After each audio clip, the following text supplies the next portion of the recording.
4 நாளைக்கு முதல் சைனால ஒரு ஃப்ளடிங் ஒன்று வந்தது சவுத் வெஸ்ட் ப்ரொவின்ஸில். இந்த வீடியோவில் பார்க்கலாம் ஒரு ஷாப்பிங் மால் ஒன்றுவே அப்படியே ஃபுல்லாக டேமேஜ் ஆகிருக்குது. ஸோ கிட்டத்தட்ட 80,000 பீப்புள் வந்து இவாக்குவேட் பண்ணியிருக்காங்க. இந்த ரீஜன்லேயே ரெக்கார்டான ஒரு பெரிய ஃப்ளடிங் ஒன்று சொல்லி தான் சொல்கிறாங்க. ஸோ இது வரைக்கும் 6 பேர் இறந்திருக்கணும்னு சொல்லினா இன்னும் அந்த ரெக்கார்ட் நம்பர் கன்ஃபார்ம் இல்லை. ஸோ இப்போதைக்கு 6 பேர்னு சொல்லி தான் சொல்கிறாங்க. 11 to 13 feet வரைக்கும் போயிருக்காம் சில இடங்களில், சில ஏரியாக்களில். ஸோ கிளைமேட் சேஞ்சுன்னு சொல்லி தான் எல்லாரும் கைச்சொன்று இருக்காங்க இந்த இன்சிடெண்ட்டை பற்றி பார்க்க. ஸோ இந்த ப்ரொவின்ஸுக்குள்ளார போகிற ரிவர் வந்து டன்லைன்.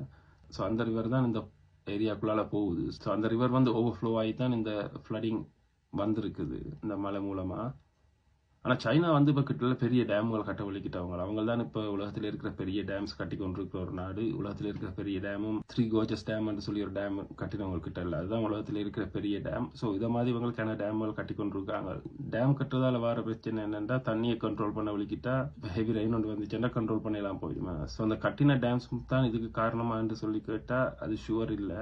ஆனால் அது காரணமாக இருக்கிறதுக்கான சான்ஸ் இருக்கேன்னா இப்போ பெரிய டேம்கள் கட்டி நாங்கள் ரிவரில் பிளாக் பண்ண வலிக்கிட்டோம்னா இப்போ ஹெவி ரெயின் வந்துச்சுன்னா அது வந்து ஒரு அளவுக்கு மேலே அதை ஸ்டோப் பண்ணிடாது. என்ன ஸோ அது வந்து அவுட் ஆஃப் கண்ட்ரோலாக தான் போயிடும். இதுதான் ரீசன் சொல்லிடாது. ஆனால் இப்படியான பெரிய டேம்கள் கட்டுறதால இப்படியான ஃப்ளடிங்கள் கொஞ்சம் வளமையை விட கொஞ்சம் கூட தான் வரும். என்ன ஸோ இது வரைக்கும் இந்த ஏரியாவில் இப்படி ஒரு ஃப்ளடிங் ரெக்கார்ட் ஆகி இல்லைன்னு தான் சொல்கிறாங்க. ஸோ இந்த டேம்கள் கட்டுறதால இந்த மாதிரி இஷ்யூக்கள் வருமாண்டா ஒரு டவுட்டாக தான் இருக்குது.